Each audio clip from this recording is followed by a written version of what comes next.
தமிழ் குரல் நேயர்களுக்கு வணக்கம். இது ஒரு சிறப்பு நேர்காணல். அரசியல் விமர்சகர் மருதையன் அவரோடு நினைச்சிருக்கோம். வணக்கம் தோழர். வணக்கம். என்டிஏ கூட்டணியில் இருந்த எடப்பாடி அவர்களே செய்யாத ஒரு துரோகத்தை விஜய் அரசு இப்போது செய்திருக்கிறது அப்படிங்கிற செய்தி வெளிவந்திருக்கு. குறிப்பாக தமிழ்நாட்டுக்கும் டெல்லிக்குமான ஒரு மிகப்பெரிய சண்டை அப்படிங்கிறது பல்கலைக்கழகங்கள் இருக்கக்கூடிய துணைவேந்தரை யார் நியமிக்க போகிறாங்க, பல்கலைக்கழகத்தினுடைய வேந்தர் அப்படிங்கிறது யார் அப்படிங்கிற பெரும் சட்ட போராட்டம் நடந்திருக்கு. கிட்டத்தட்ட ஒன்றரை ஆண்டு இதுக்கு மேலே ஒரு போராட்டம் தமிழ்நாடு வென்றவும் செஞ்சது. அதே சமயத்தில் அதை முறியடிக்கிற மாதிரி ஜிஆர் சுவாமிநாதன் தீர்ப்பும் ஒரு பெரிய வரலாறு இருக்குது. இப்போ விஜய் அவர்கள் வந்த உடனே தமிழ்நாட்டினுடைய உயர்கல்வி அமைச்சர் திரு விஸ்வநாதன் அவர்கள் இதுக்கு ஒரு சுமூகமான முடிவு நாங்கள் எட்ட போகிறோம், யாருக்கு எந்த பிரச்சனையும் இல்லாமல் ஒரு காம்ப்ரமைஸ்டான முடிவு போகிறோம் அப்படிங்கிறாங்க. இவங்க யாரோட காம்ப்ரமைஸ் பண்ண போகிறாங்க, என்ன காம்ப்ரமைஸ் பண்ண போகிறாங்க? உயர்கல்வித்துறை அமைச்சர் விஸ்வநாதன் அப்படின்னு சொன்னால் தாவேகா தொண்டர்களுக்கோ மக்களுக்கோ தெரியாது. ஆமாம், ஒரு சம்பவத்தை சொன்னீங்கன்னா தெரியும். ஆமாம், பாட்டு இந்த வாடி வாடி வாடி கைப்படாத செடி டான்ஸ் ஆடிய அமைச்சர், நடன கலைஞர் இல்லை அமைச்சர்னு வச்சுக்கலாம். அமைச்சர், ஆமாம் ஆமாம், அவர் தான் சொல்லியிருக்காரு. நேற்றுக்கு சொன்னார். நானே நினச்சேன் இந்த ஏதோ உரம் புரியாமல் வளர்றாரு போல் இருக்குது அப்படின்னு நினச்சேன். இன்றைக்கி காலையில் இந்து நாளேட்டை பார்த்தேன். இந்து நாட்டில் என்ன ரிப்போர்ட் பண்ணியிருக்காங்கன்னா, கடந்த 2 வாரங்களில் உயர்கல்வித்துறைக்கான கூட்டம் 2 முறை நடந்திருக்கு. 2ம் முதலமைச்சர் விஜய் தலைமையில் நடந்திருக்குது. அதில் என்ன முடிவு எடுத்திருக்காங்க அப்படின்னு சொன்னால், இந்த மாதிரி துணைவேந்தர் நியமனம் இல்லாமல் ஏறத்தாழ 15 யூனிவர்சிட்டிக்கு தமிழ்நாட்டில் துணைவேந்தர் இல்லை, இந்த பிரச்சனையை தீர்க்கணும். திமுக அரசு போட்டு வழக்கு இழக்குன்னு இழுத்துக்கிட்டு இருக்கிறாங்க. நம்ம ஒன்றிய அரசோட சுமூகமாக ஒரு முடிவுக்கு போவோம். அது ஒரு கொள்கையாகவே வச்சிருக்காங்க போல இருக்கு. கவர்னரோடு இணக்கமாக செல்வது கொள்கையோட உடன்பட்டிருக்காங்க. ஆமா, தேவையில்லாம சண்டை போட மாட்டேன்னு சொன்னாங்க. கொள்கை ரீதியா உறுதியா இருப்பாங்க, இது நிர்வாக ரீதியா இணக்கம். இது இல்ல, ஆக்சுவலி திமுக குறித்து பேசும்போது இவங்க தேவையில்லாம சண்டை போட்டாங்க. அதனாலதான் இன்னைக்கு 15 அந்த தேவையில்லாம பாயிண்ட்டுக்கு வருவோம். இப்போ இது மாதிரி முடிவு பண்ணியிருக்காங்க. அந்த கூட்டத்தில் அது மாதிரி முடிவு பண்ணி அப்போ என்ன செய்வது, அது பிரச்சனையே என்ன, டிஸ்பியூட் என்ன அப்படின்னாக்கா, ஏற்கனவே துணைவேந்தர்களை நியமிக்கின்ற சர்ச் கமிட்டியில் 3 மெம்பர் இருக்கிறாங்க. ஒரு மெம்பர் தமிழ்நாடு அரசு, ஒரு மெம்பர் கவர்னர், ஒரு மெம்பர் சிண்டிகேட். இந்த 3 பேர் அவங்க தான். இதில் மெஜாரிட்டி தமிழக அரசு பக்கம் வந்துடுது. இப்படி தான் தேர்ந்தெடுப்பது நடந்துட்டு இருக்குது. கொள்ளகாலமாக நடக்குது, 56 வருஷமாக நடக்குது. 2018 ஒரு 7.5 மோடி கூட்டுறதுக்கு முன்னால் வரைக்கும் அப்படின்னு வச்சுருங்க. அவர் சட்டம் தனியாக கொண்டு வர வரைக்கும் அப்படி தான் நடந்துட்டு இருக்குது. அப்போ இதில் யூஜிசி நாங்கள் ஒரு ஆளை போடுவோம், எங்காலும் ஒன்றை சேர்த்துக்கணும் அப்படின்றது தான் அவங்க கொண்டு வந்தது. அதை தமிழ்நாடு அரசு ஏற்றுக்கொள்ளாமல் தான் இருக்குது. இப்போ 3 + 1 4 ஆகுது. இப்போ விஜய் அரசை ரொம்ப அறிவுபூர்வமாக சிந்திச்சு என்ன பண்ணியிருக்காங்கன்னா, 4 5 ஆக்கிடுவோம். 5 ஆக்கிட்டு கவர்னருக்கு 1, யூஜிசிக்கு 1, நமக்கு ஏற்கனவே 2 இருக்குது, அதை மட்டும் 3 ஆக்கி விட்டுருங்க. அப்போ நம்ம மெஜாரிட்டி தானே.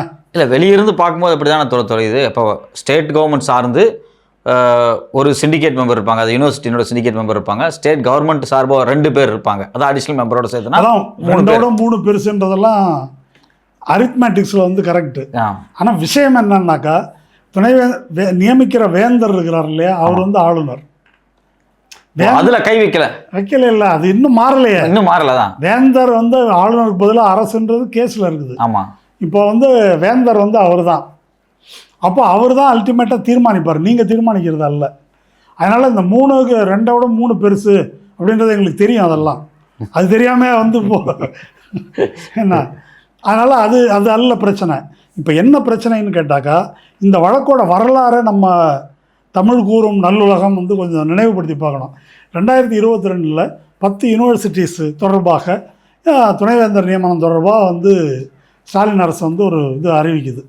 அதை அனுப்பின உடனே அதை கவர்னர் வாங்கி கீழே போட்டு உட்காந்துடுறாரு. கேட்டாக்கா உட்காந்துட்டேன்னாக்கா இல்லைன்னு அர்த்தம் அப்படின்னு சொல்கிறாரு. அப்புறம் அப்படியெல்லாம் சொல்ல முடியாதுங்கன்னு சண்டை போட்ட உடனே சரி ஓகே அப்படின்னு சொல்லிட்டு இப்படி இதை மாற்றணும், இது ஒத்து வராது அப்படின்னு சொல்லிட்டு சட்டமன்றத்துக்கு கொடுக்குறாரு. சட்டமன்றம் அதெல்லாம் மாற்ற முடியாது, ஏற்கனவே நாங்கள் போட்டது தான் அப்படின்னு இவர் திரும்ப அனுப்புகிறாங்க. அதை வாங்கிட்டு இவர் என்ன செய்கிறாருன்னா, அதை குடியரசுத் தலைவருக்கு ஃபார்வர்ட் பண்ணிடுறாரு. குடியரசுத் தலைவர் RN ரவி செஞ்ச மாதிரியே போட்டு உட்காந்துடுறாங்க. அப்போ தான் சுப்ரீம் கோர்ட்டில் ஒரு கேஸ் போடுறாங்க அரசு தரப்புலேருந்து.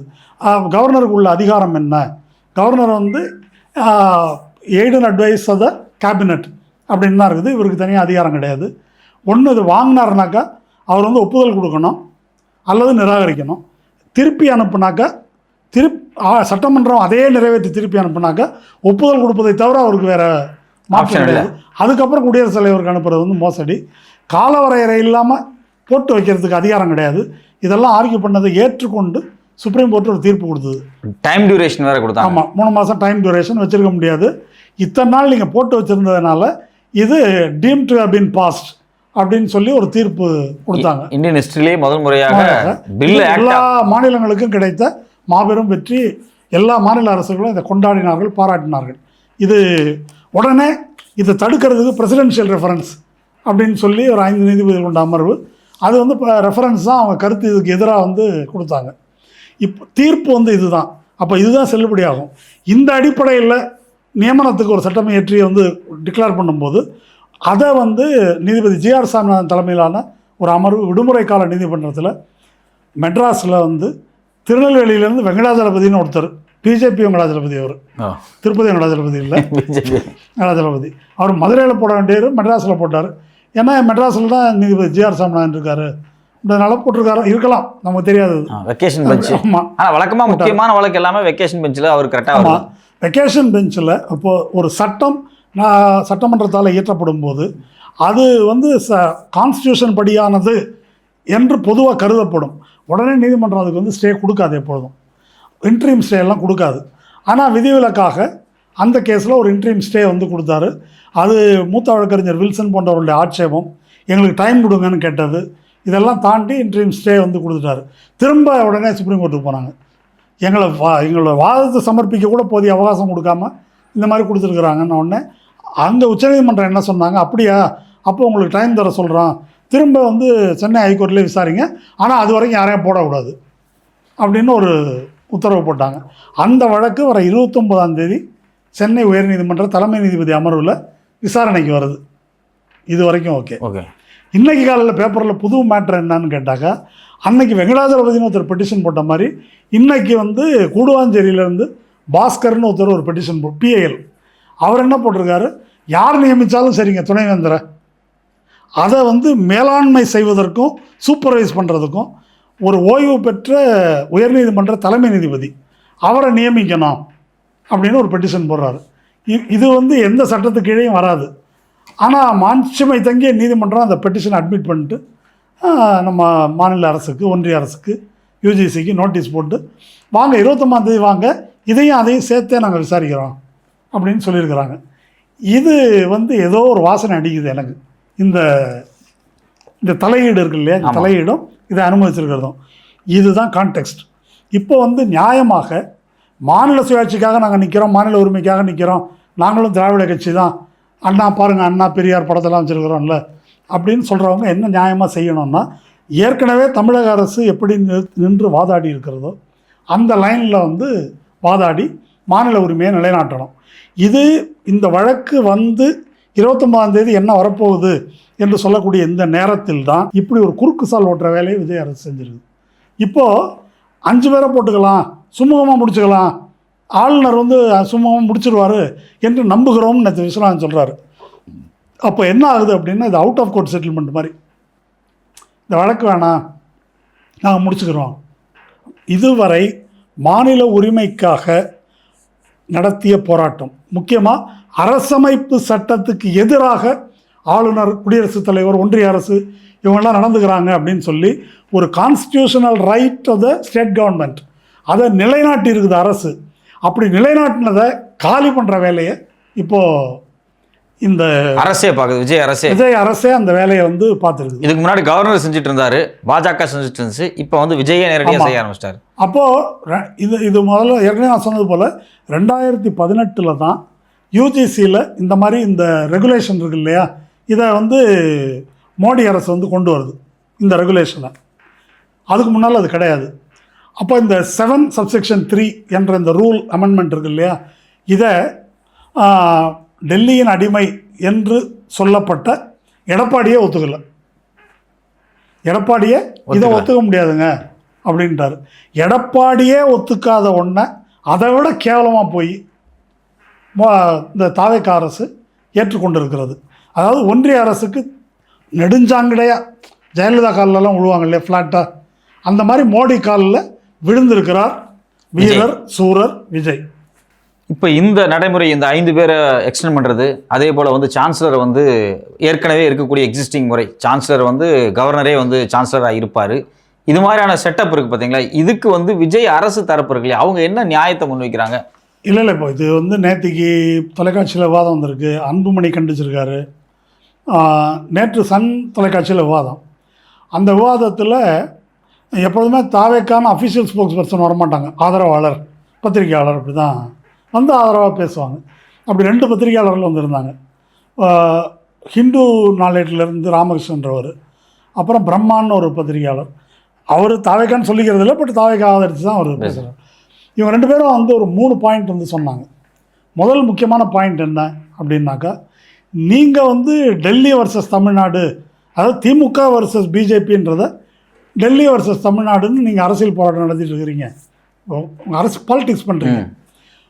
15 யூனிவர்சிட்டியில் வைஸ் சான்சலர் இல்லை, மாணவர்களுடைய கல்வி கெட்டுப்போகுது. உங்கள் பஞ்சாயத்துக்காக அவங்க வாழ்க்கை கெட வேண்டுமா? மாநில உரிமைக்காக மாணவர்கள் வாழ்க்கை பாதிக்கணுமா அப்படின்னு முதல் கேள்வி. அப்படி மாநில உரிமை நிலைநாட்டணும் அப்படின்னு தானே உங்கள் அரசியல். தேர்தலில் என்ன பிரச்சாரம் பண்ணீங்க? இது டெல்லிக்கும் தமிழ்நாட்டுக்கும் அப்படின்னு பேசுனீங்கள்ல, தோத்துட்டீங்கள்ல. இளைய சமுதாயம் உங்களை தோற்கடித்து விட்டது, உங்கள் அரசியலை ஏற்றுக்கொள்ளவில்லை, அதனால் யூட்டர்ன் எடுங்க. இது 2வது ஆர்குமெண்ட்டு. 3வது, சும்மா எதுக்கு பிஜேபி வந்துடும் அது வந்துடும், அரசியலில் காவி மயமாயிடலாம் பயமுறுத்துறீங்க. நீங்கள் தான் பயங்கரமான ஆள், தமிழ்நாடு நாங்கள் சுயமரியாதை பண்ண எல்லாம் சொல்கிறீங்கல்ல, அப்புறம் எதுக்கு பயப்படுறீங்க? 3 ஒரு நியாயமான கேள்வி தானே தோழர்? இல்லை இந்த நியாயமான கேள்விகளுக்கான இல்லை, முதல் கேள்வி அவங்க வைக்கிறாங்க, நீ இது வந்து தோத்துட்டீங்க. அல்ல, அதுக்கு என்னுடைய பதில் என்ன அப்படின்னா, இதை நான் இந்த விஜய் தேர்தல் வெற்றியை பற்றி பேசுகிறதுலேருந்து நான் இதை சொல்லிட்டு வரேன்.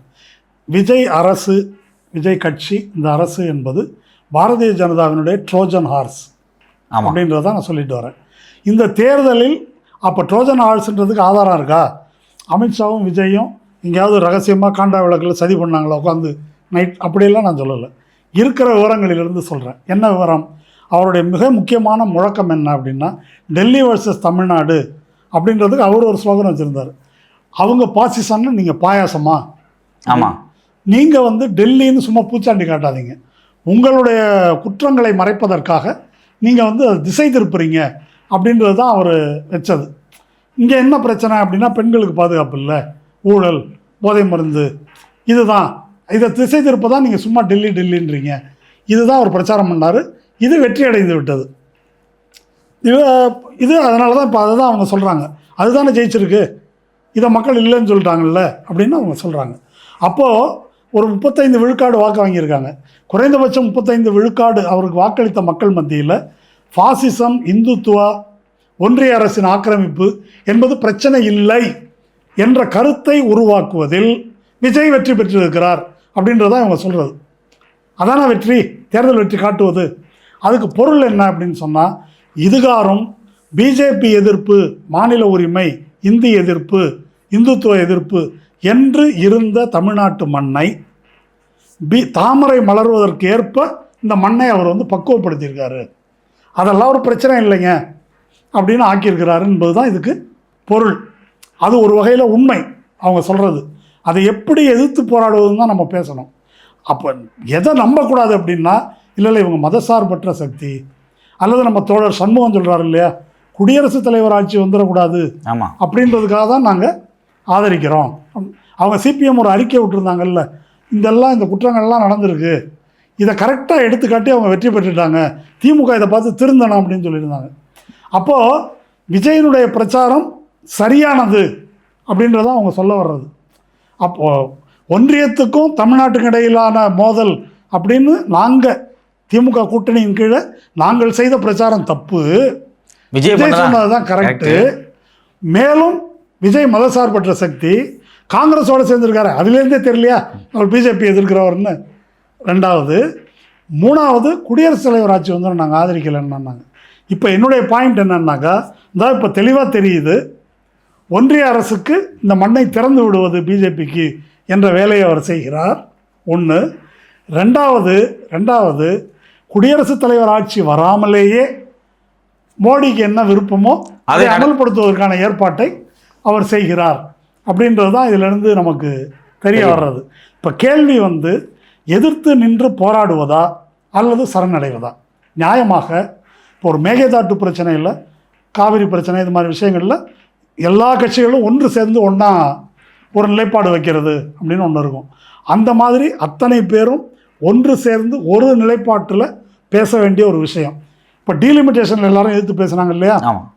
அப்படி தமிழ்நாடு மட்டும் இல்லை, இது தமிழ்நாட்டு பிரச்சனை மட்டும் இல்லை, இது பஞ்சாபுக்கு பிரச்சனை, கேரளாவுக்கு பிரச்சனை, இந்தியா கூட்டணி மொத்தமா பேசலாமா, பெங்காலுக்கு பிரச்சனை. ஆமாம், கேரளாவில் இதே தான் நடந்திருக்குது. அங்கே வந்து பினராயி விஜயனுக்கு சதீஷன் ஆதரவு. இங்கே இந்த காங்கிரஸ்காரர் இருக்கார்ல, இந்த காங்கிரஸ்காரர் பிஜேபி லைன் எடுக்கிறாரு. அதுக்கு சிபிஎம்காரங்க ஆதரவு தெரிவிக்கிறாங்க அந்த அரசுக்கு. அந்த வினோதத்துக்கு என்ன விளக்கம் என்பதை இன்னுமே சொல்லுவாருன்னு நினைக்கிறேன் அவங்க. சண்முகம் சொல்லுவார், அதை பார்ப்போம் நம்ம. இல்லை நாங்கள் சுட்டி காட்டினோம் அப்படின்னு சொல்லி அவங்க செய்கிறத செய்வாங்களான்னு தெரியல. பட் இப்போ என்ன கேள்வி அப்படின்னு சொன்னால், அவங்க சொல்வது போல் சரணடைவதா அல்லது எதிர்த்து போராடுவதா? இப்போ அந்த சன் தொலைக்காட்சியில் அவங்க சொன்னது என்னென்னா, அவ்வளோதான் முடிஞ்சு போச்சு, சரண்டர் ஆகிடுங்க அப்படின்னு சொல்கிறாங்க. சரண்டர் ஆகலைன்னா அது மாணவர் நலனுக்கு எதிரானது. இப்போது போராடுவது மாணவர் நலனுக்கு சாதகமானதா, சரண்டர் ஆவதா அப்படின்றத நம்ம பின்னால் பார்ப்போம். பட் ஏன் எதிர்த்து போராடணும் அப்படின்றத வந்து பார்க்கணும். இப்போது இந்த சப்ஜெக்ட் வந்து 23ஆம் வருது. எப்படியும் ஒரு 25 தேதிக்கு இதை பேசலாம்னு நினச்சிட்டு இருந்தேன் நான். ஆனால் முன்னாலே பேசக்கூடிய ஒரு வாய்ப்பை விஸ்வநாதன் வந்து நமக்கு வழங்கியிருக்காரு. இந்த இஷ்யூ ஃப்ரண்ட் லைனில், current issue, Hindu front line ஆங்கில இதழில் முன்னாள் ஐஏஎஸ் அதிகாரி அசோக் வர்தன் ஷெட்டி ஒரு நீண்ட கட்டுரை எழுதியிருக்காரு. அது என்ன அப்படின்னா, அந்த கட்டுரையோட தலைப்பு வந்து UGC rules and state universities, federalism at stack. இந்த யூஜிசி விதிகளும் மாநில பல்கலைக்கழகங்களும் எது பிரச்சனைக்குரியதாகிவிட்டது என்றால், கூட்டாட்சி என்பது பிரச்சனைக்குரியதாகிடுச்சு அப்படின்னு ஒரு லெங்க்தியாக கட்டுரை எழுதியிருக்காரு. அந்த கட்டுரை என்பது புதியதல்ல. சொல்லப்போனால் ஒன்றிய மாநில உறவுகள் பற்றி ஒரு குழு போட்டு, குரியன் ஜோசப் குழு போட்டாங்க இல்லையா, அந்த குழுவில் ஒரு சாப்டர் வந்து இதை டீல் பண்ணியிருக்காங்க, கல்வியில் மாநில உரிமை பற்றி.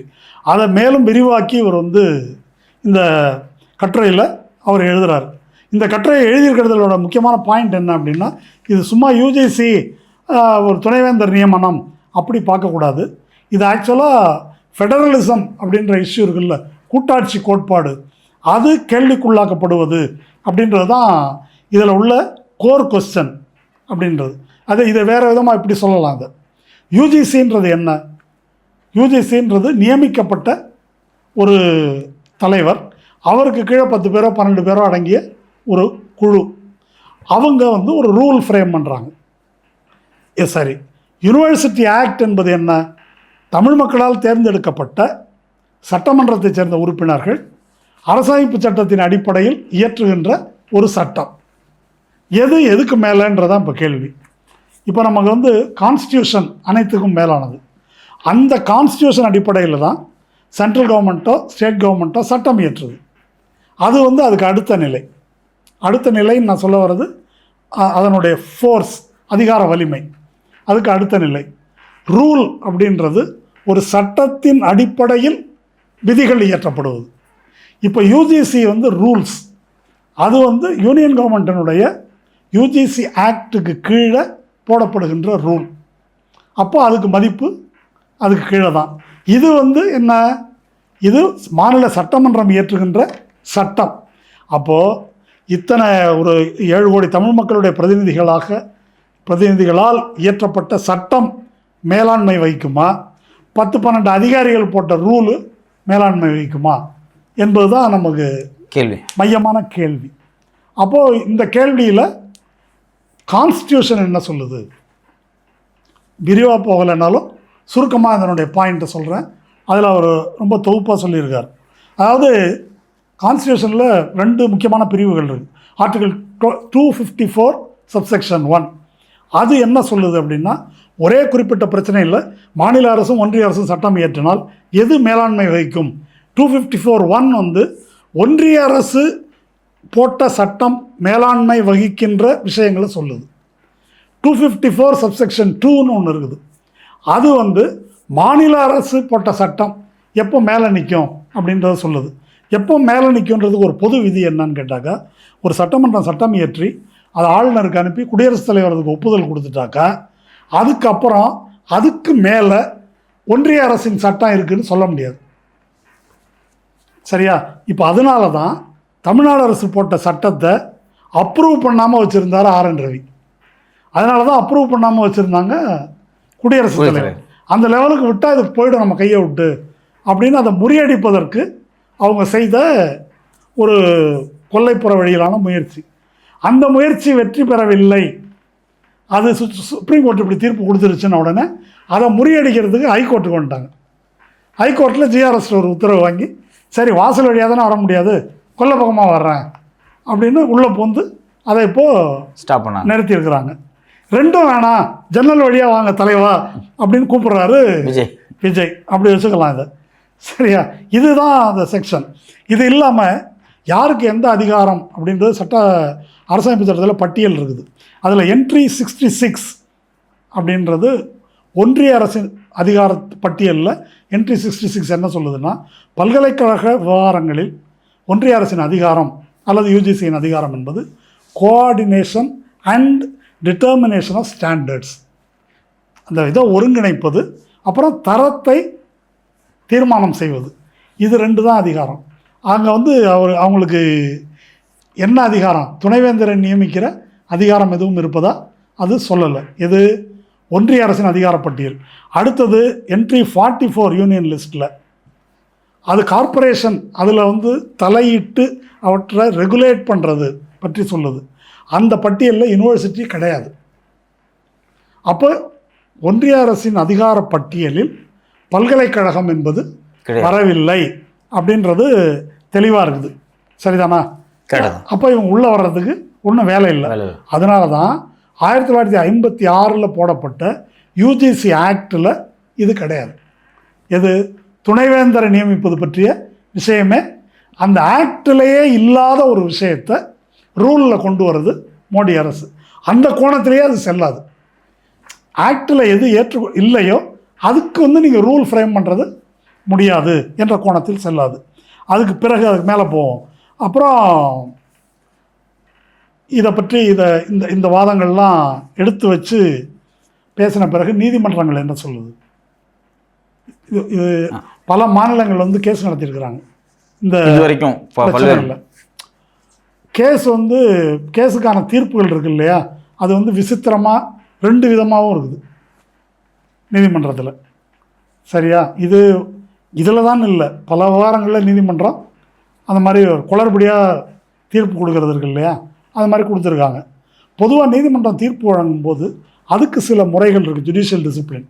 அது என்னென்னா 5 நீதிபதிகள் கொண்ட அமர்வு ஒரு தீர்ப்பு கொடுத்தா அதே மாதிரியான பிரச்சனையை 2 நீதிபதிகளோ 3 நீதிபதிகளோ அதை விசாரிக்கும் போது அந்த 5 நீதிபதிகள் கொடுத்த தீர்ப்பு இருக்கு இல்லையா, அதை இவங்க மீற முடியாது, அது கட்டுப்படுத்தும். ஓகே, சரி, ஒரு பிரச்சனையில் 2 நீதிபதிகள் ஒரு தீர்ப்பு கொடுத்துருக்குறாங்க, அதே மாதிரி பிரச்சனை இன்னொரு 2 நீதிபதிகள்கிட்ட வருது. இப்போ தமிழ்நாட்டில் 2 நீதிபதி ஒரு தீர்ப்பு கொடுத்துருக்காங்க, கேரளாவில் 2 ஜட்ஜ் பெஞ்சில் அதே மாதிரி ஒரு கேஸ் வருது அப்படின்னா அவங்க என்ன செய்யணும்? அப்போ தமிழ்நாட்டில் இதே மாதிரி கேஸ் இப்படி தீர்ப்பு கொடுத்துருக்காங்க, இங்கே இது வருது ரெஃபரன்ஸ் அப்படின்னு சொன்னால் 3 ஜட்ஜ் பெஞ்சு அல்லது ஹையர் பெஞ்சுக்கு அதை ரெஃபர் பண்ணணும். இதெல்லாம் இதில் கையாளப்பட வேண்டிய முறைகள். ஆனால் இந்த முறை எதுவும் இதில் நடக்கலை. நீங்கள் ஒரு இப்போ இந்த யூஜிசி, இதுக்கு முன்னாடி இருந்த யூஜிசி ஆக்டில், அதாவது பரிதிபாலாவும் மகாதேவன் கொடுத்த உத்தரவு இல்லை அதில் இல்லை. இந்த யூஜிசி படி நான் வைஸ் சான்சலர் நியமிக்கிறேன் அல்லது இந்த பல்கலைக்கழக நிர்வாக விவகாரங்களில் யூஜிசி தலையிடும்போது அதை எதிர்த்து பல மாநிலங்கள் கேஸுக்கு போயிருக்கு. அது போகும்போது பாதி தீர்ப்பு என்ன சொல்லுது? யூஜிசி தலையிடலான்னு சொல்லுது. இன்னொரு பாதி தீர்ப்பு தலையிடக்கூடாதுன்னு சொல்லுது. இது சுப்ரீம் கோர்ட்டு, ஹைகோர்ட்டு எல்லாம் கலந்து. அப்படின்னா ஒரு பெரிய கமிஷன் போட்டு இல்லை, ரெண்டும் இல்லாமல் நடுவுலையும் ஒன்று இருக்குது மையமாக. அது என்ன தீர்ப்பு அப்படின்னு சொன்னால் கல்யாணி மதிவான தீர்ப்புன்னு அவங்க என்ன சொல்லியிருக்காங்கன்னா, சென்ட்ரல் யூனிவர்சிட்டிக்கு வேணால் யூஜிசி பொருந்தும், ஸ்டேட் யூனிவர்சிட்டிக்கு பொருந்தாது அப்படின்னு மையமாக உருட்டுறதுன்றாங்கல்ல. அந்த மாதிரி எல்லாமே யூனிவர்சிட்டிஸ் அப்படிங்கும்போது மொத்தமாக யூஜிசி கீழே தானே தொடர் வருது, ஸ்டேட் சென்ட்ரல் ரெண்டுமே யூஜிசி கீழே வருது. ஆமாம், இல்லை யூஜிசி துணைவேந்தரை நாமினேட் பண்ணுறது சென்ட்ரல் யூனிவர்சிட்டி பண்ணலாம், ஸ்டேட் யூனிவர்சிட்டி பண்ண முடியாது அப்படின்னு அந்த தீர்ப்பு வந்து சொல்லியிருக்குது. இப்போது இந்த விஷயங்களுக்குள்ளே போய் பார்க்கும்போது என்ன செய்ய வேண்டியிருக்கு, இப்போ மாநில அரசினுடைய அதிகாரங்கள் என்ன, இதை பற்றி ஏகே ராஜன் ஓய்வு பெற்ற நீதிபதி இருக்கார் இல்லையா, அவர் constitution of India is not what it is அப்படின்னு ஒரு புத்தகம் எழுதியிருக்கார். அவர் 2 பாயிண்ட் வந்து சொல்கிறாரு. அதாவது மாநில பட்டியல் அப்படின்னு ஒன்று இருக்குது இல்லையா எங்கள் ஸ்டேட்டில் கான்ஸ்டியூஷன், அதில் என்ட்ரி 32 வந்து பல்கலைக்கழகங்கள் மாநில பட்டியலில் வருகின்றன அப்படின்னு தெளிவாக சொல்லுது.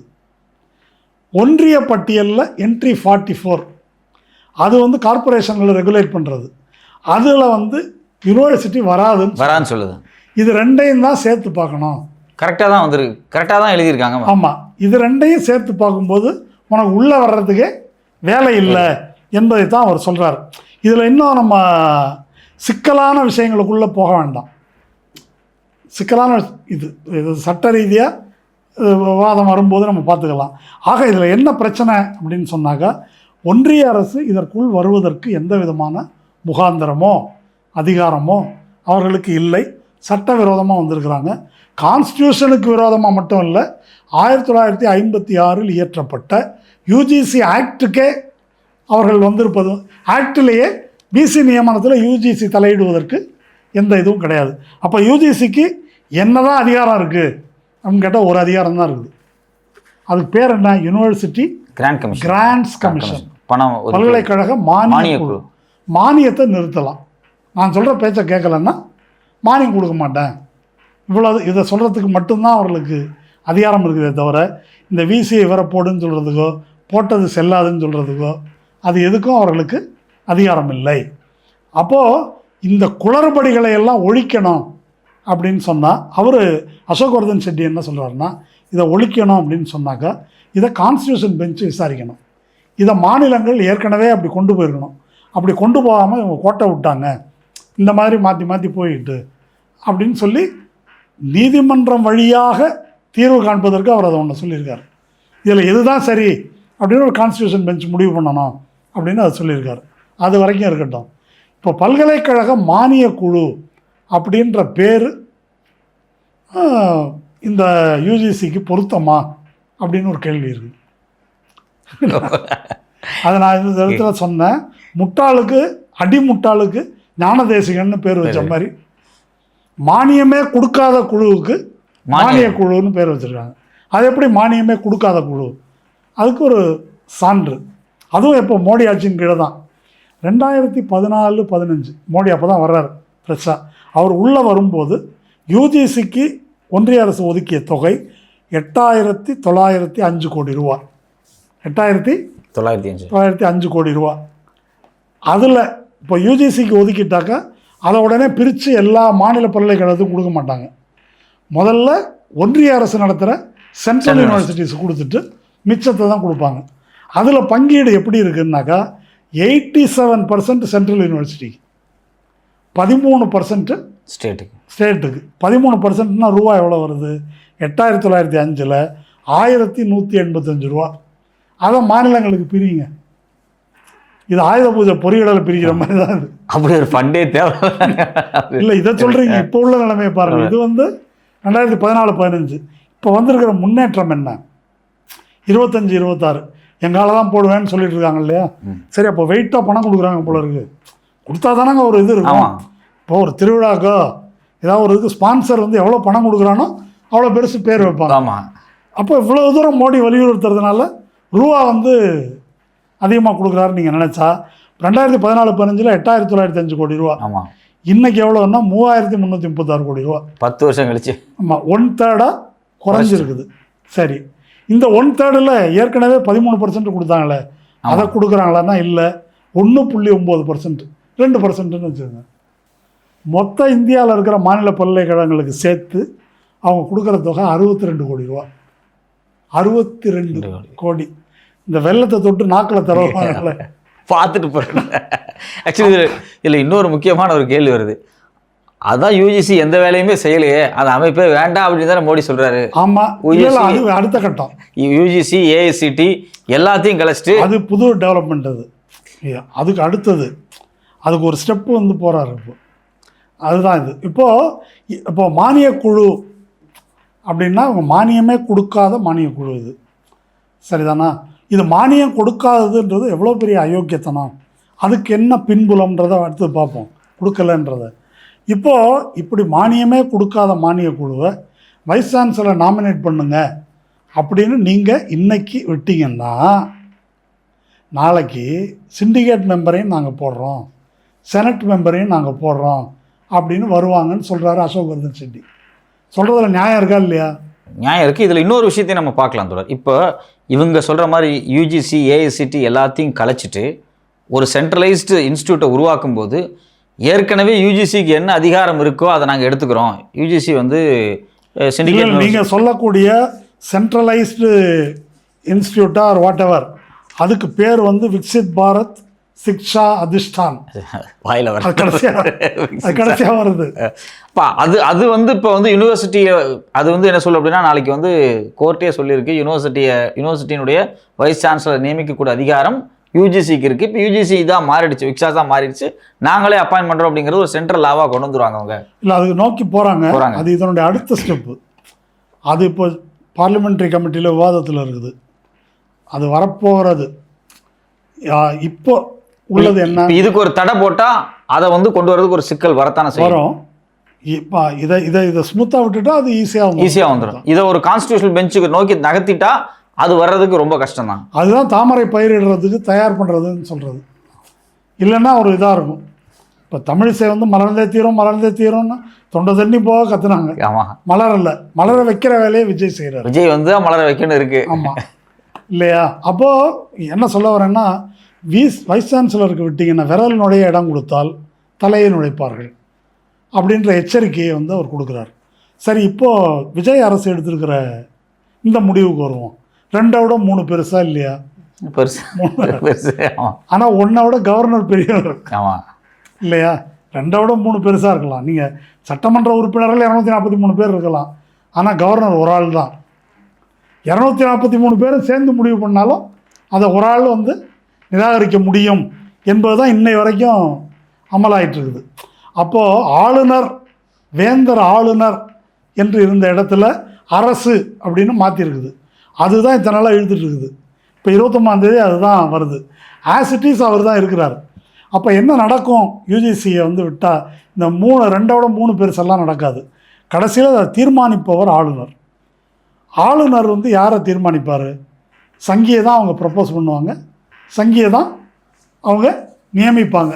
வேணாம், 15 யூனிவர்சிட்டி இருக்குது, இவங்க ஒரு ஆளை சொல்கிறாங்க, அவங்க வேறு தர சொல்கிறாங்க, பாதிக்கு பாதி வச்சுக்குவோங்க, ஒரு 8ல் எங்கால போடு, 7ல் உங்கால போடு அப்படின்றதாவது. நான் சொல்கிறது ரொம்ப இறங்கி வந்தால் ஒரு டீல் தானே இல்லையா? அது வின்வின் சிச்சுவேஷன்றாங்கல்ல, அந்த மாதிரி டீல் பேசினாக்கா 8 யூனிவர்சிட்டி சங்கிகளுக்கு தாரை வார்க்கப்படும் அப்படி போனால். ஆனால் அது இல்லை, மொத்தமாக தான் எடுத்துவாங்க, அப்படி தான் நடக்கும் அது. அப்போ விசி வந்து அவங்க ஆள் வந்துட்டாக்கா, இப்போது ஜவஹர்லால் நேரு பல்கலைக்கழகம் என்ற ஜனநாயக ரீதியாக இங்கே வந்த இடதுசாரிகள் செல்வாக்கு செலுத்திய பல்கலைக்கழகத்தில் சங்கியை கொண்டாந்து போட்டு என்ன கண்டிஷனுக்கு ஆக்கியிருக்காங்க, அந்த ஆள் தான் இப்போ யூஜிசி சேர்மன். இப்போ கூட ரீசெண்டாக ஒரு 1 வீக் முன்னாடி ஜேஎன்யூ வைஸ் சான்சலர் விஜய் வந்து சந்திச்சுட்டு போனாங்க. சரி, ஓகே. அப்போது இப்போ 1 வீக் ஆச்சு வந்துட்டு போனாங்க அந்தம்மா. அப்போது என்னன்னாக்கா போட்டாக்கா அப்படி ஒரு விசி வந்தால் அடுத்த ஆசிரியர்கள், பேராசிரியர்கள் பாடத்திட்டம் அப்படி தான் இருப்பாங்க. டீச்சிங் ஸ்டாஃபு, நான் டீச்சிங் ஸ்டாஃபு, பாடத்திட்டம் எல்லாம் அந்த லிஸ்ட்டில் தான் வரும் என்பதை சொல்ல தேவையில்லை. அது அப்படி தான் நடக்கும். இப்போ இதை நம்ம சொல்வது வந்து மோடிக்காக மட்டும் சொல்லலை. ஒருவேளை காங்கிரஸ் அரசு ஒன்றியத்தில் இருக்குன்னாலும் ஒன்றியத்துக்கு இந்த அதிகாரம் இருக்கக்கூடாது. கல்வி என்பது மாநில பட்டியலில் இருக்கணும். நான் சொன்னேன், ராகுல் காந்தி சொல்லியிருக்காரா இல்லையா? ராகுல் காந்தி மாநில பட்டியலில் இருக்கணும்ன்றாரு. விஸ்வநாதன் சென்ட்ரல் கவர்மெண்ட் கொடுக்கணும், மோடிகிட்ட கொடுக்கணும்னு சொல்லியிருக்காரு. மோடிகிட்ட கொடுக்கணுங்கிறாரு. ஆமாம், சதீசன் மாநில பட்டியலில் கொடுக்கணுன்றாரு. விஸ்வநாதன் ஒன்றியத்துக்கு கொடுக்கணும் அப்படின்றத மாணிக்கம் தாகூர் ஆதரிக்கிறாரு. அதுக்கு சிபிஎம் அந்த ஆட்சிக்கு ஆதரவு கொடுக்குது, விசிக்கு ஆதரவு கொடுக்குது, ஐயுஎம்எல் ஆதரவு கொடுக்குது. இதை என்ன கணக்கில் சேர்ப்பீங்க? இப்போ எனக்கு இதெல்லாம் ஒரு கட்சியா 2 கட்சியா எவ்வளோ கட்சி? அடிப்படையில் எது உண்மை இவர்கள் பேசுவதில்லை? இல்லை, அடிப்படையில் சனாதன எதிர்ப்புனா என்னங்கிற கேள்வியே வந்துருச்சு. இப்போ எல்லாரும் எதுக்கு போனாங்க? நாங்கள் கவர்னர் ஆட்சி வந்துடக்கூடாது, சனாதனம் உள்ளே வந்துடக்கூடாது அப்படிங்கிறக்காக தான் விசிக, ஐயுஎம்எல், காங்கிரஸ் எல்லாரும் போய் ஆதரவு கொடுத்தாங்க. இப்போ இல்லை சனாதனம் இல்லையா, நான் ஜோசப் விஜய் தானேன்னு சொல்கிறார் அவர். வேற பார்த்தாலே தெரியல ஜோசப் விஜய். இப்போ இவங்க எல்லாரும் அதான் சொல்கிறாங்க. இப்போ கூட்டணி கட்சிகள் என்ன சொல்கிறாங்கன்னா, நாங்கள் வந்து பாஜகவை உள்ள விட மாட்டோம், சனாதனத்தை ஒரு நாளும் உள்ள விட மாட்டோம் அப்படிங்கிறாங்க. ஆனால் வைஸ் சான்சலர் அப்பாயின்ட் பண்ணிக்குவார் சான்சலர் அப்படின்னு சொல்லும்போது அப்படின்னு நேற்றுக்கு பேசியிருக்காருங்க. எனக்கு தெரிஞ்ச அன்புமணி அறிக்கை தான் வந்திருக்குது, மிச்சம் யார்கிட்ட அறிக்கை வரல. அது என்ன கணக்கு? இதில் ஆராய்ச்சி பண்ணுற அளவுக்கு என்ன விஷயம் இருக்குது? இது திமுக அரசின் நிலை மட்டுமல்ல, சிபிஎம் அரசின் நிலை இதுதான், விசிகாவும் தான். ஆமாம், காங்கிரஸ் தலைவர் இதை சொல்லிட்டு இருக்காரு. சதீசன் பினராயி விஜயனுக்கு ஆதரித்து அறிக்கை விட்டுருக்காரு. அப்படி இருக்கும்போது என்ன நடக்குது என்பதுதான் இப்போ கேள்வி இல்லையா? அதனால் இவர்கள் என்ன விரும்புகிறார்கள், இதை கொண்டு வந்தால் என்ன நடக்கும், இதை கொண்டு வந்தால் என்ன நடக்கும் அப்படின்றத நம்ம, அதுதான் முக்கியமானது. இப்போ 10 பல்கலைக்கழகங்களை வைஸ் சான்சலரை வந்து இன்னும் அப்பாயின்ட் பண்ணாமல் இருக்குது. ஏற்கனவே தமிழ்நாடு அரசு, அதாவது ஸ்டாலின் தலைமையிலான தமிழ்நாடு அரசு போட்ட பல வழக்குகள் தான் இதுக்கு முட்டுக்கட்டையாக இருக்குது. இதனால் மாணவர்களுடைய படிப்பு கெடுது அப்படின்னு வந்து சொல்கிறாங்க. இப்போ விஜய் அரசு வந்து வைஸ் சான்சலர் அப்பாயின்மெண்ட்டில் கவர்னருக்கு அதீத முக்கியத்துவம் கொடுக்கறதுனால தமிழ்நாட்டில் கவர்னர் வைஸ் சான்சலர் அப்பாயின்ட் பண்ணால் மாணவர்களுக்கு என்ன பாதிப்பு ஏற்படும்? இப்போ மாணவர்களுக்கு என்ன பாதிப்பு ஏற்படும்ன்றதை விட்டுருவோம். இப்போ அனைத்து இந்திய அளவில் கிராஸ் என்ரோல்மெண்ட் ரேஷியோவில் தமிழ்நாடு முதலிடத்தில் இருக்குது. முதலிடத்தில் இருக்குது தானே? வேர்ல்டு லெவலில் முக்கியமான இடத்துல இருக்குது. ஆமாம். அது மாதிரி இல்லிட்ரஸி அதை ஒழிக்கிறதுல கேரளா, தமிழ்நாடு தான் டாப்பில்.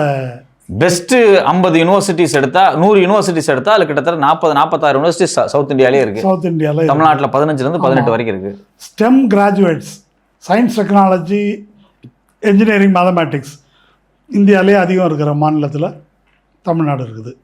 எம்பிபிஎஸ் மருத்துவக் கல்லூரி அதிகமாக இருக்குது. அதிகம், முக்கியமாக மருத்துவம் அப்படின்றதுக்கு தமிழ்நாடு தான் சென்டராக இருக்குது.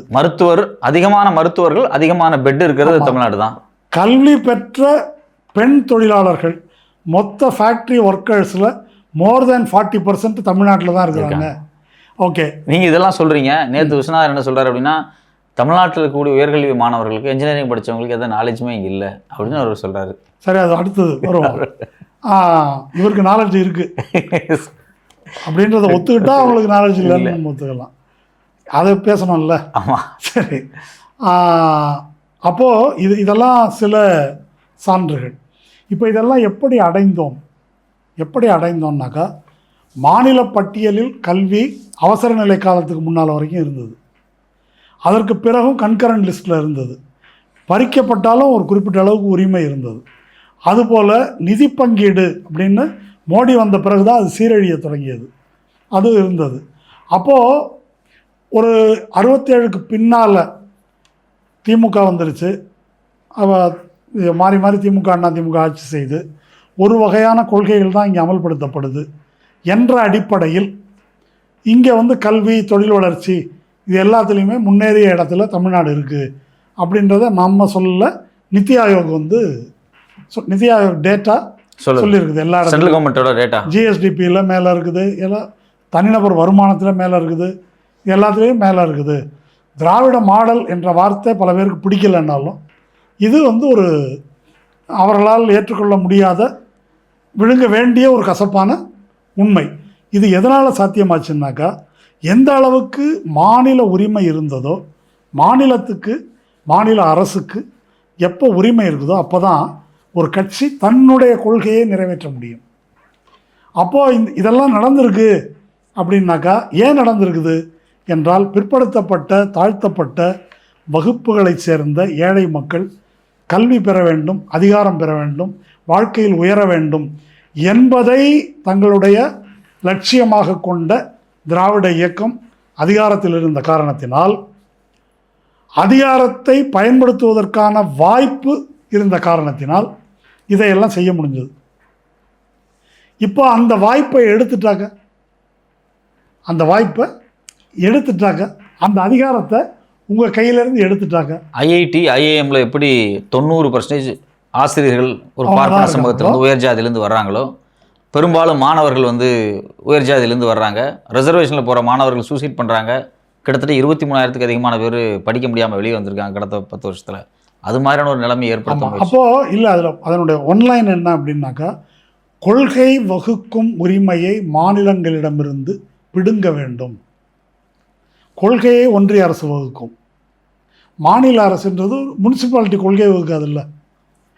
சொல்கிறத நீங்கள் உள்ளாட்சி அமைப்புகள் போல் சொல்கிறத செய்யலாம் என்ற இடத்துக்கு உங்களை கொண்டு வரணும் என்பதுதான் அவங்களுடைய நோக்கம். இப்போ திராவிட மாடல் அப்படின்னு பேசும்போது குஜராத் மாடல்னு ஒன்று இருக்குது. குஜராத் மாடல்னு சொல்லி தான் 14 ஆட்சிக்கு வந்தார். அது என்ன மாடல்னு அங்கே போய் பார்த்தாக்கா, பொது போக்குவரத்து கிடையாது, அரசு பள்ளிக்கூடம் கிடையாது, அரசு மருத்துவமனை கிடையாது, இல்லையா? ஏற்றத்தாழ்வு படு பயங்கரமாக இருக்குது அங்கே. பணக்கார மாநிலம், ஆனால் ஏழை மக்கள் வந்து அதிகமான மாநிலம் அப்படின்றத வறுமை கோட்டுக்கு மேலே இருக்கிறவங்க, கீழே இருக்கிறவங்க எண்ணிக்கையில் அதிகம். இதெல்லாம் நம்ம வந்து பார்க்குறோம். அப்போ பிரச்சனை என்ன அப்படின்னு கேட்டாக்கா, என்ன கொள்கையை அமல்படுத்துது? சனாதன அடிப்படையிலான கொள்கையா, அல்லது ஒரு சமத்துவத்தை நோக்கிய பயணம், அதை நோக்கி அமல்படுத்துவதா? அப்போது மாநிலத்துக்கு இந்த உரிமை இருக்கிறதுனால தான் மாணவர்களின் நலன் பாதுகாக்கப்பட்டிருக்கு. இப்போ என்ன சொல்கிறாங்கன்னா, நீங்கள் மாநில உரிமைன்னு சொல்லி மாணவர் நலனை அடகு வைக்கிறீங்க அப்படின்னு இப்படி திருப்பி போடுறாங்க. ஆமாம். இப்போ இந்த மாநில உரிமையை பாதுகாத்து கொண்டால்தான் எதிர்காலத்திலும் மாணவர்கள் நலனை பாதுகாக்க முடியும் என்பதற்காக தான் இந்த போராட்டம் நடக்குதே தவிர, இவங்க அதை எப்படி சித்தரிக்கிறாங்கன்னா, திமுகவுக்கும் பிஜேபிக்கும் ஏதோ பிரச்சனைங்க, இவங்க 2 பேரும் சண்டை போட்டு நம்ம தலையில் வந்து தேவையா நமக்கு இது, இப்படி பேசுவாங்க இல்லையா? அந்த மாதிரி இந்த பிரச்சனை. இதுக்கு பேர் தான் அரசியல் நீக்கம் செய்வது. அந்த வேலையைத்தான் விஜய் செய்கிறார். அது பாசிசம்னா நீங்கள் பாயாசமா? எவ்வளோ கேவலமான கேள்வி இது. பாசிசம் என்பது எவ்வளோ கொடூரமானது. அதை அப்போ அது ஒன்றுமே இல்லை மேட்ரு. சும்மா சீனை போடாதீங்க, அதெல்லாம் ஒன்றும் கிடையாது. அதானே அவர் சொல்ல வர்றது. மணிப்பூரில் 150 சர்ச்சு எரிஞ்சது ஒன்றுமே இல்லை. அது எதுவும் ஒன்றும் இல்லை. சத்தீஸ்கர், ஒரிசா, வட இந்தியா முழுக்க போன கிறிஸ்மஸில் அடித்து உடைச்ச சர்ச்சில். அப்போது அந்த மாதிரி ஒரு கருத்தை உருவாக்கி அதை அப்போ அதனால தான் சொல்கிறேன், மாநில உரிமை பாதுகாக்கப்பட்டால்தான் மாணவர்கள் உரிமை மட்டும் அல்ல, தொழிலாளர் உரிமை, விவசாயிகள் உரிமை மட்டும் அல்ல, நம்முடைய பண்பாட்டு உரிமை. கல்வி அப்படின்னு சொன்னால் பொதுவாக கல்வின்னு இருக்குதா? என்ன கல்வி, யாருக்கான கல்வி, என்ன நோக்கத்துக்கான கல்வி? இப்போது இங்கே கீழடின்னு ஒன்று இருக்குது, அதில் மென்மேலும் கண்டுபிடிப்புகள் வந்துக்கிட்டே இருக்குது. ஆனால் அவங்க சரஸ்வதி நாகரிகம் இருந்ததுன்னு அங்கே தோண்டிட்டு இருக்கிறானுங்க. என்ன அதுதான் அப்படின்னு பாடப்புத்தகத்தில் எழுதிட்டுருக்கிறாங்க. இது பாடப்புத்தகத்தில் இடம்பெறலை. ஆர்கியலாஜிக்கல் சர்வே புறக்கணிக்குது. தமிழ்நாடு ஆர்கியலாஜிக்கல் சர்வே தனியாக அதை செய்ய வேண்டி இருக்குது. ஃபண்டு சரியாக ஒதுக்கு. ஆமாம், தமிழ்நாட்டின் வரலாறு அப்படின்றது இந்திய வரலாறுக்குள்ளே வர்றதே கிடையாது. அப்போது இது எதுவும், அதாவது மதம் சார்ந்த உன்னுடைய வரலாறு இங்கே சொல்லப்படுது. செக்யூலரான ஒரு இலக்கியம் அதே காலகட்டத்தில், இணையான காலகட்டத்தில் சங்க இலக்கியம்னு ஒன்று இருந்திருக்கு. கடவுள்னே ஒன்று இல்லை, மதம்னு ஒன்று இல்லை, அப்படி இல்லாத ஒரு செழுமையான இலக்கியம் இருக்குது அப்படின்னா அது எங்கேயும் யாருக்கும் தெரியாது.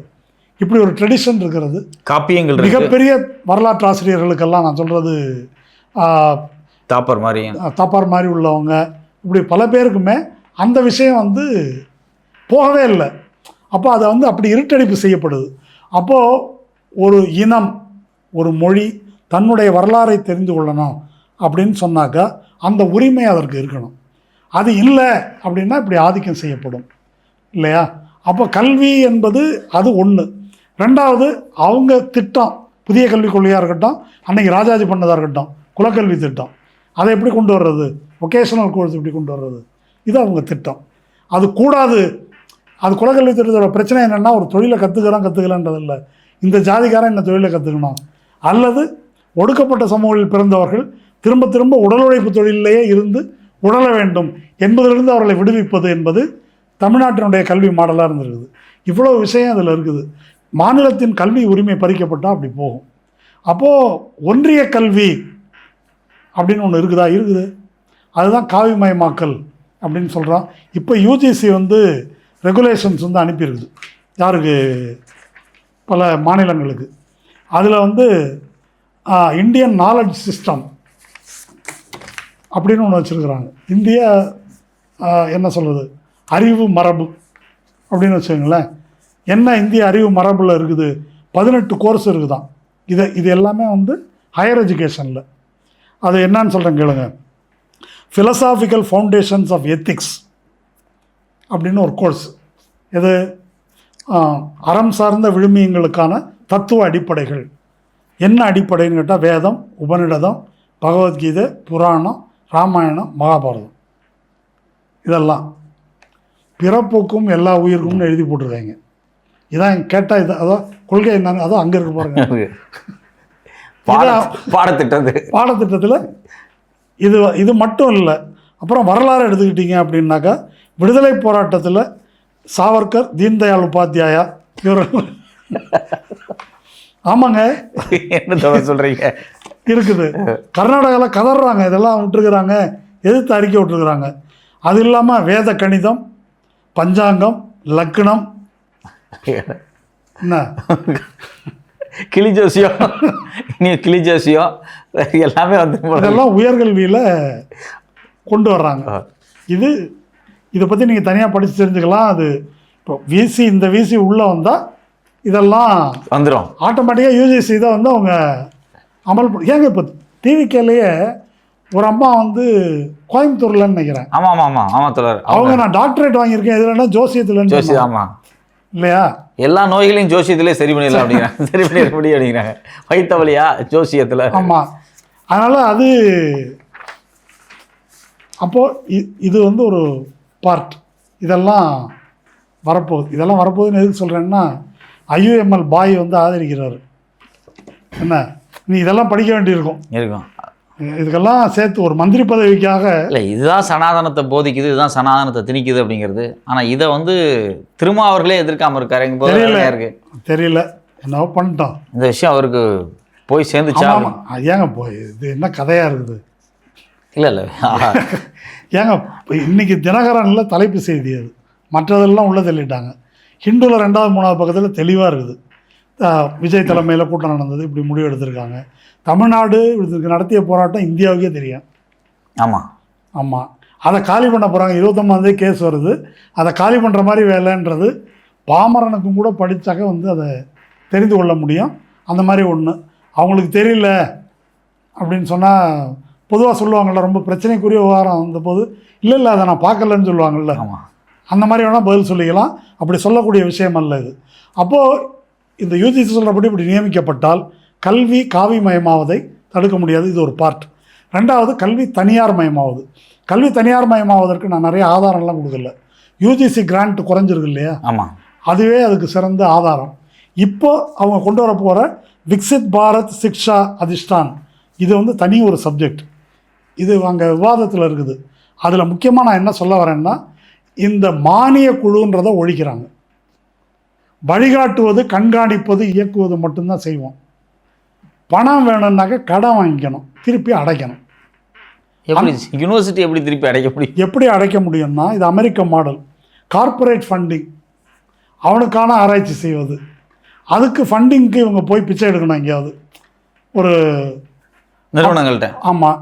இல்லைன்னா ஒரே ஒரு வழி என்ன, மாணவர்கள்ட்ட காசு வாங்குறது. அப்போ இதிலேருந்து என்ன புரிந்து கொள்ளணும்னாக்கா, நாங்கள் கிராஸ் என்ரோல்மெண்ட் ரேஷியோ 50% அப்படின்னு காலரை தூக்கி விட்டுக்கிறோம் இல்லையா?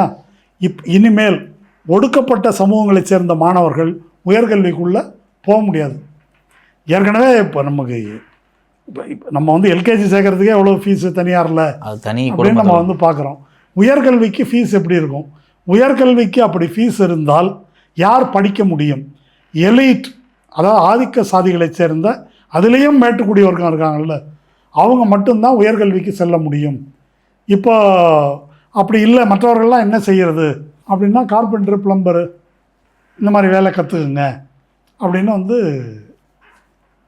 ஆனந்த நாகேஸ்வரன் சீமான் ஸ்டைலுக்கு வந்துருச்சு. ஆமாம் அப்படின்னு சொல்லியிருக்கிறாங்க. அப்போது திரும்ப மாணவர் நலன் என்று இதை திசை திருப்புகிறார்கள். திரும்ப திரும்ப இதில் அண்டர்லைன் பண்ணி நம்ம புரிந்து கொள்ள வேண்டியது என்ன என்று சொன்னால், இதை மாணவர்களுக்கு புரிய வைக்கணும், அதுக்கு முன்னால் ஆசிரியர்களுக்கு புரிய வைக்கணும். இதில் வெட்கக்கேடு என்னன்னு கேட்டால், இன்றைக்கி நியூ இண்டியன் எக்ஸ்பிரஸில் பார்க்குறேன், ஒரு ஆசிரியர் சங்கம் இதை கண்டிச்சிருக்குது. இந்த மூட்டான ஒரு ஆசிரியர் சங்கம் இருக்குது மதுரை யூனிவர்சிட்டி, அவங்க இதை ஆதரிச்சிருக்கிறாங்க. என்ன இப்போது இந்த வாத்தியார்கள் என்ன செய்கிறதுன்னு எனக்கு தெரியல. ஏற்கனவே கன்சாலிடேட்டட் பேன்னு கான்ட்ராக்ட் வாத்தியார்கள் தான், அதனாலேயே கல்வி வந்து அழியுதுன்னு வச்சுக்கோங்க. பரிதாபமான நிலைமை. நல்ல சம்பளம் வாங்கக்கூடிய ஆசிரியர்கள் அவங்க அல்லவா இதை வந்து எடுத்து சொல்லணும். இதற்கு எதிராக முதல் குரல் எங்கேருந்து வரணுங்க? முதல் குரல் எங்கேருந்து வரணும்? ஆசிரியர்கள்ட்ட தான் வரணும். நான் வந்து காலேஜ் வாசப்படி மிதித்ததில்லை, நான் வந்து அகாடமிக்கும் கிடையாது. பொது நலன் கருதி நான் பேசுகிறேன். நீங்கள் லட்சக்கணக்கில் சம்பளம் வாங்குறாங்க வாத்தியாருங்க, இவங்களுக்கு என்ன கேடுன்னு எனக்கு தெரில. இதை விட இவர்களுக்கு என்ன வேலை? எது பிளாட் வாங்குறது, இன்வெஸ்ட்மெண்ட்டு, எங்கே பணம் போடலாம், பிட்காயினில் போடலாமா, ஆமாம் ஷேர் மார்க்கெட்டில் அதுவா? அப்போது அவங்க பேசணும். ஒன்று. ரெண்டாவது பாயிண்ட்டு, பொதுவாக திமுக அதிமுக போன்ற கட்சிகள் நமக்கு மாணவர்களுக்கு அரசியல் வேணாம், கல்லூரியில் மாணவர் சங்கம் வேணாம் என்பதே ஒரு மிக உயர்ந்த கோட்பாடு போல் பேசிகிட்டு இருக்கிறாங்க, உளறிட்டு இருக்கிறாங்க. சொன்னாங்க இப்போது மாணவர்களுக்கு அரசியல் இல்லை என்றால் அவங்க விஜய் பின்னால் தான் போவாங்க, அதுக்கு ஒன்றுமே பண்ண முடியாது. அப்புறம் அப்போது இவங்க ஒரு வேளை நம்ம சங்கம் வச்சா விஜய் சங்கம் ஜெயிச்சிருமோன்னு நினைக்கலாம். ஜெயிக்கட்டும்னு சொல்கிறேன் நான். இந்த பிரச்சனை வரும்போது திராவிட இயக்கம் சார்ந்த சங்கம், இடதுசாரி சங்கம் இதுக்கு ஆதரவாக இதை எதிர்த்து போராடும். அந்த பக்கம் விஜய் சங்கமோ ஏபிவிபியும் இதுக்கு ஆதரவாக போராடுறோம். தெரிஞ்சுக்கலாம்ல நம்ம. ஏதோ ஒன்று மாணவர்களுக்கு புரிய வருதுல்ல. இனிமேலும் அது கூடாது. மாணவர்கள் அரசியலுக்கு வந்தே தீர வேண்டும், அரசியலை தெரிந்து கொண்டே தீர வேண்டும். இல்லைன்னா தங்களுக்கு எது நடக்குதுன்னு தெரியாது. விஜய் சொல்கிறாருல்ல, இது தேவையில்லாத பிரச்சனை, மாணவர்கள் எதிர்காலம் கெட்டு போகுதுன்னு பேசுகிறாங்க பச்சையாக. எனக்கு வந்து ரொம்ப அலட்சியமாக கிண்டலாக பேசுகிறாங்க. அதான் தோத்துட்டீங்கல்ல, நீங்கள் உங்கள் பிரச்சாரத்தை இளைய தலைமுறையே கேட்கல இல்லை அப்படின்னாக்கா அது நமக்கு சுருக்குன்னு தைக்கணும். அதை நாம் வந்து அலட்சியமாக பார்க்கக்கூடாது. நாம் செய்த மிகப்பெரிய தவறு கல்லூரிகளில் மாணவர் சங்கத்தை அனுமதிக்காமல் இருப்பது. மாணவர் சங்கம் அனுமதிப்பது, மாணவர்களை அரசியல் பேச வைப்பது என்பது இந்தி எதிர்ப்பு போராட்ட காலத்தை விட இந்துத்துவ எதிர்ப்பு போராட்ட காலம் மிக மிக மிக முக்கியமானது. அதனால் அதை அவசரமாக நாம் செய்ய வேண்டியிருக்கிறது. நம்பர் 1. ரெண்டாவது என்ன அப்படின்னு சொன்னால், இப்போ இதை தடுப்பதற்கும் சரி, அவங்க கொண்டு வரக்கூடிய விக்ஷித் பாரத் சிஷ்டா அதிஷ்டான், சிக்ஷா அதிஷ்டான், அதை தடுப்பது அப்படின்னு சொன்னால் அது குறித்த பிரச்சாரம் கீழே கொண்டு போகணும். இந்த வழக்கு 29ஆம் தேதி வருது. இப்போவே என்ன செய்யணும் அப்படின்னா, அந்த ஃப்ரண்ட்லைன் ஆர்ட்டுகளை வாய்ப்புள்ளவர்கள் தமிழில் மொழிபெயர்த்து வாத்தியார்களுக்கு முதல்ல கொடுங்க. அவங்க வந்து என்னன்னு தெரிஞ்சுக்கிட்டோம், மாணவர்களிடம் சொல்லட்டும். இதை எதிர்த்து தமிழகம் ஒரு மனிதனாக ஜல்லிக்கட்டு போராட்டம் போல ஒரு போராட்டம் தேவை. வெறுமனே நீதிமன்றத்தில் தீரும் என்று நாம் காத்திருக்க முடியாது.